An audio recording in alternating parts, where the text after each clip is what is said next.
You are free to take the PDF version of my slides and look at it later if you want. And in case you want to discuss further, I'm open to discussions. So when we talk of nuclear radiation, as I said, it is from the atomic nucleus. We have radioactive isotopes, which emit radiations, which we know they are either particles like alpha rays, beta rays, etc., or they could be just non-particles like our electromagnetic rays, gamma rays. One thing is certain, they all have energies. They all come with a great amount of energy. They are not very permanent. And all the nuclear techniques, they are related either to measurement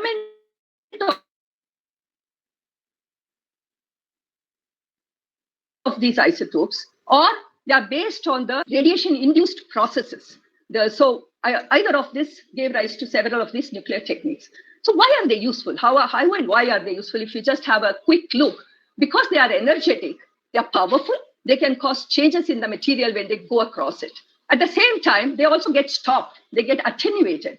I have just put some cartoons here to show different rays get attenuated with different things. Sometimes you need a whole concrete to stop something else to get stopped just by a tissue. So these changes in matter and attenuation, they are the basis of their enormous use in a variety of areas. Many of them perhaps are touching our daily life. So I just wanted to give a little more detail of how they are useful, to give a insight as to why it is so varied, but yet there is something in common. So because they are energetic, they can be easily detected. They are like spice. You find them out wherever they are. You need just the right instrument to look at them.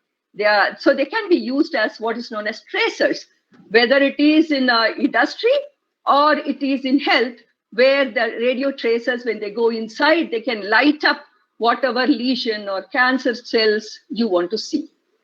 So the tracer application is one of the major application.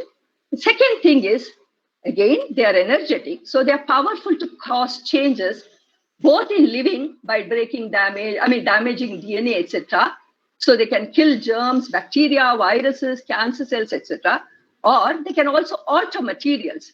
For example, they can cause cross-linking of molecules, which is useful in treating the tires. They can break tough chemicals, which is useful in remediation of environment. They can create defects. Hello? Is somebody speaking? They can create defects in crystal. Rita, mute yourself. Rita has to mute. So the energy in the radiation can be useful in many, many ways. Again, the third one is when they pass through the matter, as I mentioned earlier, they get attenuated.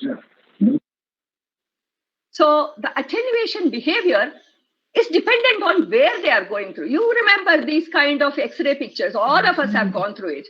X-rays go through us, give us a picture of whether the bone is there, whether there is a fluid, etc., etc. Similarly, the same kind of images can be obtained when you go take it over a truck just to see whether it is what they say it is, or it can also be used to look at Venus de Milo in a museum, whether she can be moved from one place to another without breaking her internals, just to look at the internals.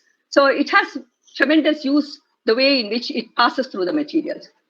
So there are a lot of areas where it has impacted: healthcare, food, agriculture, industry, water resources, environment, cultural heritage, which many of us don't usually connect with nuclear.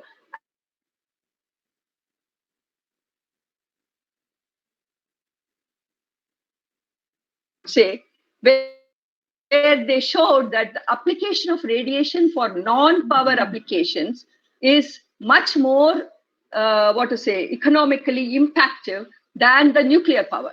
Now, after the Fukushima accident and several power plants have closed down, I think this proportion will be even more skewed towards non-power applications. They have not conducted further surveys because this is a very clear message. So the radiation-based technologies are very, very, pervasive, and they give it is also a multi-billion-dollar or trillion-dollar business everywhere. When we look at food and agriculture, tracers are used, of course, to understand the optimization of manure, etc. Radiation-induced mutation breeding is one of the very, good applications which has helped many countries to face their food shortages. Food irradiation is again for safety, hygiene, and food security. And there is a technique called sterile insect technique. I'll just touch upon these just for half a minute each, maybe. So these applications like food irradiation, let us say, it is based on the damage it causes to the living cells and prevents food from rotting. Here I have shown a picture where the same process of irradiation can help in many ways. Sprout inhibition, disinfestation, shelf life extension. You can see the unirradiated and irradiated food, how different it is. And that also the food which is going for the spacecraft, etc., they are all irradiated to make it sterile and live for months together. So hygienization and of course quarantine. Our Indian mangoes cannot go to USA unless they are irradiated because they don't want any inside kidas, fruit flies to be there. So it's a very useful process, food irradiation for preservation as well as for avoiding the rottening of food. Crop mutation is another very useful application where gamma rays are used for mutating the crops. Mutation occurs even naturally, but radiation helps to speed up the process. And with the current technologies that are available, like tissue culture, genomics, etc., huge amount of work is going on in crop mutation to get the crops which are resistant to diseases, better in their climates, etc., etc. And there are a huge number of mutant varieties have been released in many countries. And India is also very, strong in crop mutation. If you go to BRC website, you will see that 40 crop varieties have been released for commercial cultivation. And they also give what are the names, etc. Every time I used to see these huge groundnuts, my mouth used to water. I used to wish that these things were available in the market. But it is a reality, and you can get beautiful crops by mutation of mutant varieties developed through using radiation. Sterile insect technique is a technique. You can call it like a birth control of insects by making the male sterile. I'm not going to elaborate because it will take away my time. But the thing is, it has helped in many countries to stop or at least to control the diseases of the fruits and vegetables, as well as in the animals. So this is very useful for food production and especially exports. Particularly in the US, none of the oranges which come from outside can be from a place which is not having this control of sterile insect technique. Moving on to industries. Industry is a very general term. Even healthcare is an industry. Food, as soon as it becomes huge, it is an industry. But here I have tried to focus more on the hardcore industries, and maybe a little bit it also touches others. So here in industry, you can have radio tracers, which give you information for optimization of processes, management of water, etc. Also to find out leakages, etc. Excuse me, ma'am. Can you start presenting again? Somebody else presented, I think, in between. From where? From the beginning? No, not from the beginning. From this previous line. That is this one? This have you heard?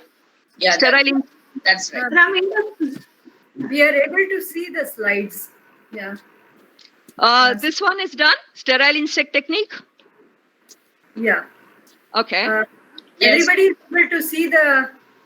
Yes, ma'am. We can see now. Yeah. That person has stopped presenting, so it's okay. Now it's okay. Yeah. Okay. So just to recap, this, as I said, is like a birth control of insects. Very important to prevent the fruits from rotting and from the animals from dying. So this has been a successful technology for food security. Now industry, as I said, it's very vast. So many industries are there. Radio tracers are used in optimization of industrial processes and also for troubleshooting, leakage testing, etc. There is something called non-destructive testing. It's name itself is self-explanatory. Using radiation, one can do testing without destroying the sample. Radiation processing is another area where industries have benefited a lot and is using it a lot. And there are miscellaneous applications like radionuclide-based thermoelectric generator. This kind of generator is used in submarines, etc. It's not a daily use. It doesn't touch our daily lives. But because just to have the wholesome thing, I have included them here. And there are also low-strength radioactive sources in very niche areas, like, for example, smoke detector using americium. These have become less now because of the difficulty in getting radionuclides, but they were used very recently, until very recently, and still continue to be used in some places. There are also low activity sources in several places. Your HPLC instruments, your gas chromatography may all have something somewhere, a small source, just to say whether things are okay for quality control, for checking, etc. So a little more detail about industrial application. As I mentioned, radio tracers can help in troubleshooting where there is a leakage, optimization of processes, monitoring reactions, tracking the movement of fluids, tracking silt movements, because this is very important for ship movements, and identifying the leaks. So I was told by one of my friends in oil fields that there are people who make holes in the underground pipeline to take away oil. So these people find that out and put polymer and plug the zone. So it is like it's multiple uses and used in several areas where there are tubes and where they want to look at things without having to go under the ground. Coming to non-destructive testing, this is based on attenuation of radiation. As I mentioned about X-rays, you stand on one side, you pass through, get the X-rays, and then you get a picture of what is there inside you. Same thing happens for an aircraft machine or a crane hook, because you can't test them by taking it off and finding out something is wrong. You have to test the thing before it is put into use. So gamma radiography is just like human radiography, is used for imaging internals of machine components for quality control, as well as for analysis of defects, etc. And nucleonic control system, very similar to this, is used for in many industries, especially manufacturing, for process automation. You can see here one truck, which is where you can see two people sitting. This kind of truck cross-border movement, they are all done using this huge detectors and huge set of radiation, where they can see what is inside. So this is a good way of controlling the movement of trucks from one country to another or state to state. This is another example. Petrochemical industries are one of the major beneficiaries of these entities, because if such a huge column, if there is something wrong, even to find out what is wrong, it takes months and a lot of money is lost. So using radioactive gamma scanning, the troubleshooting exercise can be done in a very short time, not 1 minute or 2 minutes, but definitely within days compared to months. And it saves millions of dollars. It's always a must in all the petrochemical industries, in fact. As I mentioned, non-destructive testing or radiography has numerous uses for whether it is pressure vessel, railways, wires, ropes, airplane inspection, bridges, roads, everything.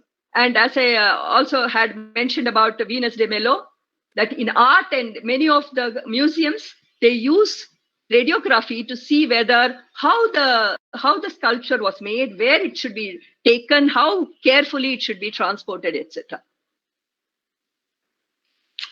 Nucleonic control systems are very similar, as I said, more for looking at the thickness, density, and filling level. Because if you buy a ream of paper, nobody is going to count 200 or 500 papers. It's all automated, and it is not by counting. It's by looking at the thickness. So all these kind of applications use nucleonic control systems, and they have been used for such a long time and so regularly that people don't even realize there is something nuclear in it. Now, coming to another aspect of industrial application, which is radiation processing, where you have a deposition of energy in the matter, which gives cross-linking, which I mentioned earlier. This kind of cross-linking is very essential for making wires, cables, etc., high-performing, because now it is not like the olden times. People were moving at only less than 100 kilometers per hour. People want to move in cars at 200 kilometers per hour. And so many applications need high performing materials. All these wires, cables, O-rings, several surfaces, they are all treated, irradiated. Earlier, it used to be gamma radiation. Now it is electron beam radiation. But nevertheless, irradiated wires and cables are a must in almost all the industries. And none of your cars are having unirradiated things in them. So another deposition of energy, cross-linking again, is also used in wood reinforcement of not just wood, many art objects, heat shrinkable polymers, like in food packing. Sometimes with such tight packing in food, you might be wondering how they do it. These are all heat shrinkable polymers, and they are heavily used in food industry because they are clean, they are easy, they make automation very good. Also surface modification like tires and toys, etc. And there are other applications like value addition for bio-waste, like where we call it wealth from waste, like crab shells or lobster shells, to produce nutraceuticals by irradiating and making them into powder. And there is also production of nanomaterials, controlled materials. There's a large potential for use in different areas. The other aspect of deposition of energy is breaking tough molecules, which I mentioned. So this can be used for environmental remediation by treating flue gases, maybe in a coal plant or industrial effluents like pharmaceutical plants or dyes and drugs, volatile organic chemicals or polychlorobiphenyls, which are here. They are very tough to break, and they are really a problem on the earth. But if they are irradiated, they break and are amenable for disposal. So this kind of application for disposal after treatment. So this is just a cartoon showing if there is acidic gases, acid rain causes damage. But if this can be treated before it goes out and made into amenable chemicals, and in fact, boilers, you take it out of the system in the form of fertilizers. Nitrates, sulfates, etc. can be fertilizers, and you can also save the environment. This kind of a plant is already existing in Poland. In our own country, there is a treatment of sewage waste in Baroda, which is called a Shri facility, where they are treating Baroda sewage waste and making manure out of that irradiated waste, which is clean and without any bioorganisms, no toxins, and farmers are very happy with it. And this kind of treatment can also be used for unforeseen situation. Anthrax care in US, post was irradiated before it goes into the president's office. It can also be used in natural calamities. So in another useful thing about radiation, it's not an industry like an industry which you think, but this is a very valuable industry, very pricey industry. Many jewelers make the colors deeper by irradiating. It's a very common practice, whether it is Thailand, Ceylon, or India. They all irradiate gems to have exotic colors and more valuable gems. So these are other applications. Maybe we are wearing some of them without knowing they were processed. The other application is in the cultural heritage. I said old objects, that they are going to almost fall, crumble. They can be reinforced using polymers and making radiation polymerization. You can't make out it has been modified, but it can stay in the museum for a longer time. This is another example. And similarly, Egypt mummy was having pus that was again irradiated. So there are so many examples. I will not go into that now. Coming to the healthcare, which is our focus, I think I have around 20 minutes for that. So you can divide the healthcare application into different areas. You saw now that it can be either tracers, or it can cause killing of the cells, or it can be processed materials, etc. So in healthcare also, all these attributes of radiation are being used. One is for diagnosis when they are radio tracers, therapy when they are deleterious, killing the cells, In some way, both of these help in monitoring the patients after treatment. And there are other applications. When we come to it, I will explain a little more. So when we come to radio tracers for diagnosis, first thing I would like to bring to your attention is what is known as radiometric assays, where radio-labeled molecules are used like tracers. It's just, I won't go into technical details because it will take away my time, but I just want you to give peep into it. It can be done. These tests can be done in the biological sample, just like you go and give your blood sample for liver test or whatever. So this radio immunoassay is a Nobel Prize winning technology which revolutionized the whole endocrinology field. In 1977, Rosalind Yalow got the Nobel Prize. Unfortunately, her other co-worker, Burson, who was involved in developing this assay, passed away before getting the Nobel Prize. But this one is used in quantitative measurement of many molecules, biological molecules, in very, very small amounts, like hormones in the body complex, but in the complex matrix like a blood or plasma or whatever, which was not possible earlier. The endocrinologists used to depend on other methods, which were either very tedious or more out of, by their own skill of diagnosis. Here, the numbers. Particularly for women, thyroid disorder is very common. Almost 70% of the women have thyroid disorder as they age. And people would be knowing T3, T4. These are very common names. And these are all measured. Were measured using what is known as radio immunoassay, RIA. But nowadays, most of the labs have shifted to using enzyme-based or chemiluminescent or fluorescent-based tracers. But this was the path-breaking discovery, this invention.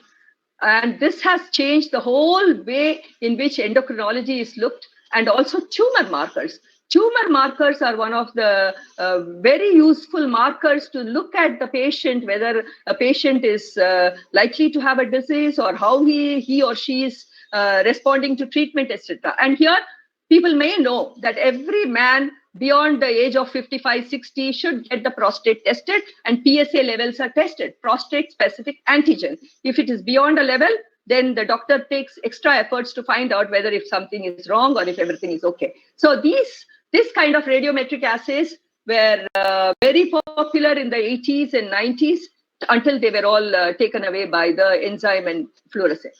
And there is one odd man out here, carbon-14 urea capsules. These are very useful for finding out a disorder known as Helicobacter pylori. It's not a death-causing disease or threatening thing, but it's a nuisance. And this test helps in finding out. Very easy, just take one capsule and measure. That's it. And the doctor will know whether a person is having the disease or not. So this is about what is known as radiometric assays. Now coming to what is more close to my area, nuclear medicine, where radio tracers are used in diagnosis, where radio-labeled molecules called a radiopharmaceutical is put into the body to allow some time for the molecule to go and settle somewhere and look at what is there inside. For example, this is thyroid. If you get iodine, everybody knows iodine goes to thyroid because they say iodine enriched salt, etc., for thyroid health. So if it is radioiodine, it goes to thyroid also. This is a normal thyroid. This is an abnormal thyroid. You don't have to be a doctor to find out this is an abnormal thyroid. This kind of beautiful pictures, nuclear medicine scans, are available for nearly all the important organs and functions: liver function, heart function, brain, kidneys, so many of them.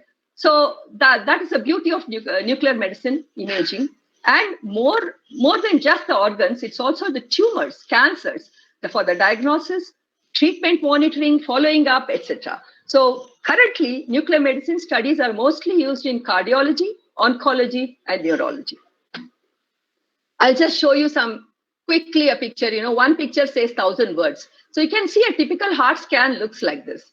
From this, computation can find out how much blood is ejected, what is the contraction, how much left ventricle to right ventricle, etc., etc., etc., what a cardiologist wants, without having to open anything. Give an injection, put the person under a camera, and you get this kind of images.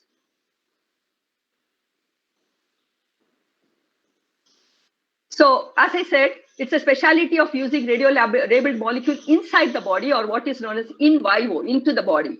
And this is a molecular kind of imaging, because why iodine goes to thyroid is not because it just like knows it. It is the biochemical way how it behaves inside the body. So it's a molecular imaging. So it gives information about the functional thing as well as about the anatomical aspect of an organ. So there was a phenomenal growth over the past 6-7 decades due to the several innovations, not necessarily in medicine. It could be imaging technology, detectors, processing, computation, fusion of two different images, etc., etc. Here, I have put so many things. I'm not going to read them out. If you're interested, we can have a one-to-one talk. But there are so many inventions that have really helped nuclear medicine. So giving you beautiful pictures like what I showed earlier, and I will show some more later. Molecular biology innovations also. Understanding cancer, monoclonal antibodies for actually looking at the, going and targeting some target organ very, very specifically. All these things, these innovations have revolutionized also the way nuclear medicine has happened, has grown. So production and availability of radioisotopes and techniques which we are using, they have also grown over these years. Now, all these together have seen tremendous growth in the 20th century throughout the second half. And I have put some pictures here. I cannot do justice to everybody, but those which were sort of, seminal, which really changed, like a huge change in the whole way things were looked at, those I have put. For example, gamma camera, which was invented by Anger. People who discovered that there is another isotope called technetium-99 metastable. This is called a workhorse of diagnostic nuclear medicine. These people made the generator. We have much later, whom I have seen. These people I have never had the opportunity to look, but he was from the last 2-3 decades ago. He was a very, very active scientist. They have all worked a lot towards making nuclear medicine grow. As I said, technetium-99m is one of the isotopes which is known as workhorse. 40 million studies are carried out every year around the world. So it's not, and even fluorine-18, which is another isotope. I have not named many isotopes at all, because it will take a long time to justify why, how, and how they are good. Because what isotope you use for processing or industries will be different from what you use in humans. And what you use for irradiation will be different from what you use in nuclear medicine. But that is another different science itself. But technetium and fluorine, I cannot but not say, because they are touching so many people. Anybody who have had nuclear medicine scan, they would have heard of technetium. So advances in the practice of radiopharmacy and transportation of isotopes, etc., have given the opportunity for nuclear medicine to grow tremendously. Here I have another scan for you to see. Just appreciate. There is a phosphonates. Phosphonates always go to the bone. A technetium-labeled phosphonate goes to bone and gives you a picture of the bone without having to open up the man or a woman, inject away, give time for the chemical to go and settle, and you see this is a normal man who has little bit of. This is a person with cancer who has cancerous metastasis in different bone structure. Here is another cancer, breast cancer, again metastasis. So this kind of information, if the doctor has, it gives a lot of information to begin the therapy, to plan, and to see what is best suited for that patient. This is PET. PET imaging also many of you might have heard, because this is a very commonly used nowadays, I see.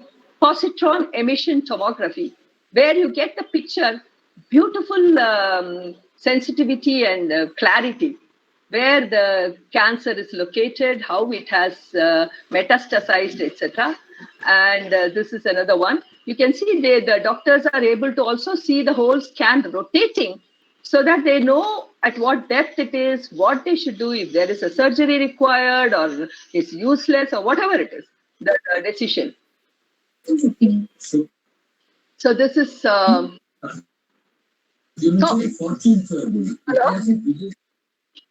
Hello? Is somebody speaking?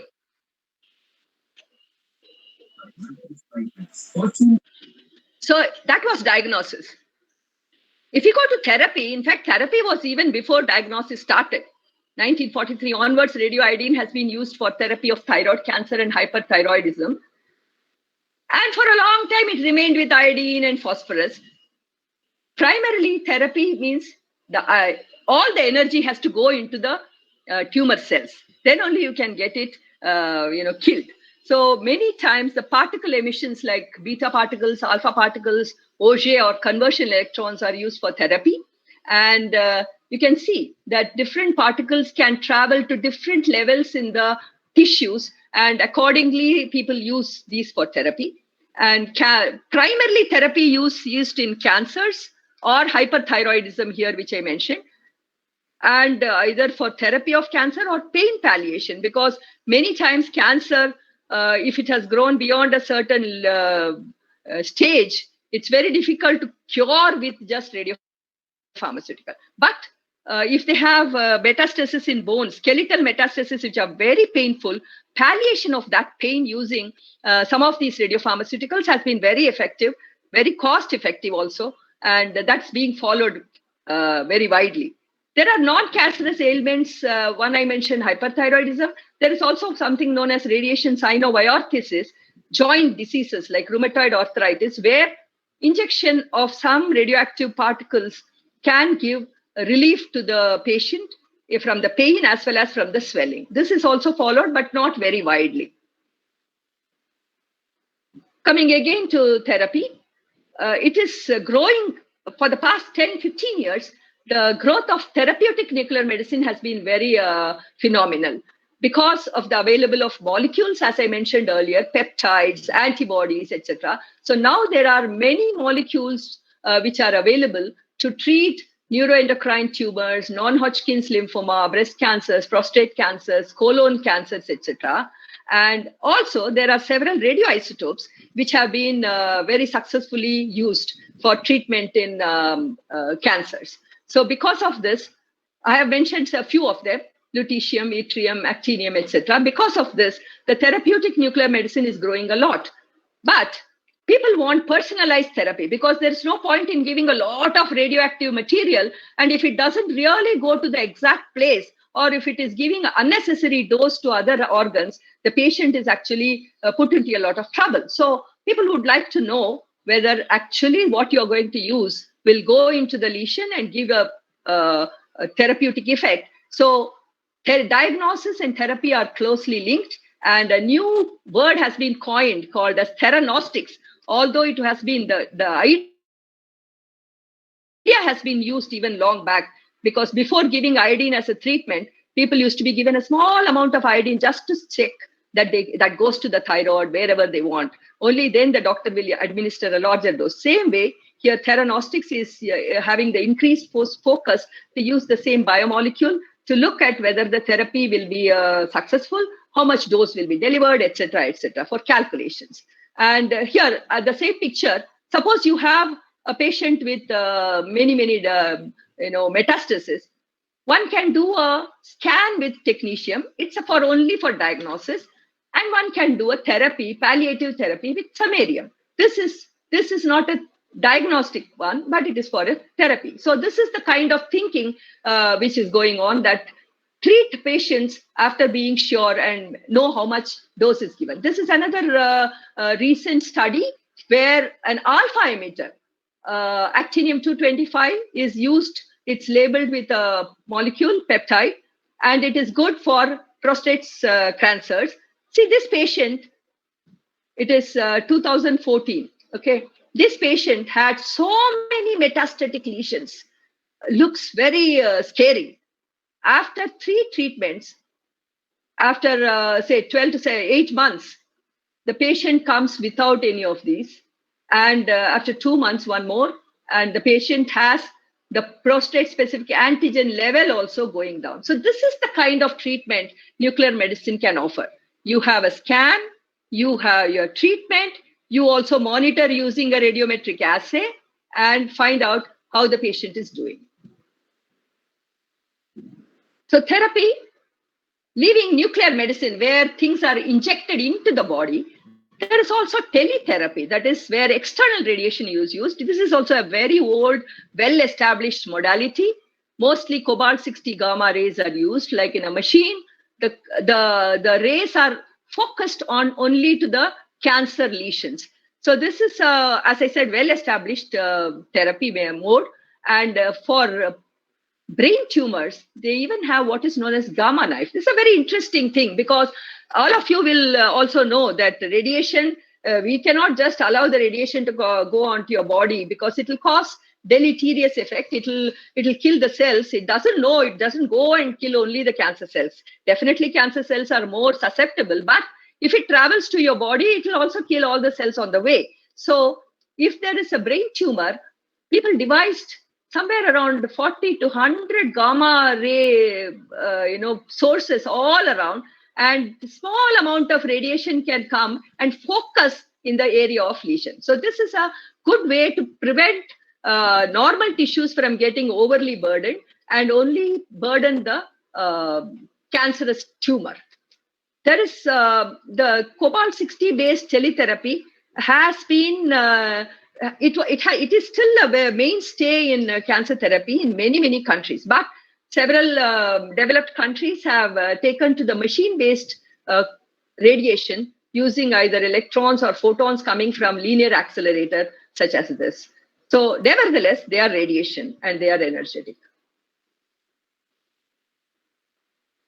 Brachytherapy is another mode of therapy, again using radioactive materials. But here, brachytherapy means in contact with the body. So what is in contact? Suppose a person has a breast cancer, one can use radioactive needles to put in the cancerous place and then allow the radiation to irradiate and kill those cells. This used to be followed quite regularly. I think the use of brachytherapy is very selective now. Prostate cancer is widely treated using brachytherapy with the small seeds of radioactivity. And there can be different types of brachytherapy. One is interstitial, where it is put into the tissue. It can be like a mold. Like for this child, this eye has a cancer. And to treat that, a mold using radioactive seeds is put for a few days, 1 week, and then removed so that the tumor gets irradiated. This is a skin cancer. Again, a mold can be put and it gets irradiated and treated. That is interstitial, mold, and intercavitary. Intercavitary is like cervix, like uterine cancers, where a tube containing radiation for a short while, but very high radiation, so that it gets irradiated. Even in brain, people do use intercavitary radiation. Intravascular is putting it into the vessel. This was also suggested for cardiovascular treatment, but it has not become very popular because of associated complications. Now coming to another area, we looked at diagnosis and therapy, how well radioactivity can give you information as well as can help you to treat many types of cancers. The other area in healthcare is radiation processing, because sterilization of medical products by gamma irradiation is a very common and very widely practiced thing. And here, radiation again is used to kill the disease-causing organisms, bacteria, etc. And radiation medical sterilization plants are all over the world, and they are the ones which are giving you disposable needles, syringes, everything. And there are also few in India, and they use cobalt-60 in large amounts. Blood irradiation is another aspect where some of the countries insist that blood which is transfused has to be irradiated. And this helps in preventing diseases or the reactions caused due to the components which can be harmful to the person who receives the blood. So vaccine irradiation is still a new thing, where gamma irradiated vaccines are being considered for having faring very well as vaccines. And radiation polymers, they have a lot of applications. One of them is what is known as hydrogel. This is a polymer formed by using made polymerized using radiation, and this is very good for dressing burn wounds or bed sores, where it is, you have to have some aeration, but it has to be very clean and it should absorb water. This kind of wound dressing is also possible to make out of radiation polymers. And there are other materials like nanomaterials, scaffolding for tissue cell growth, etc., using radiation polymeric materials.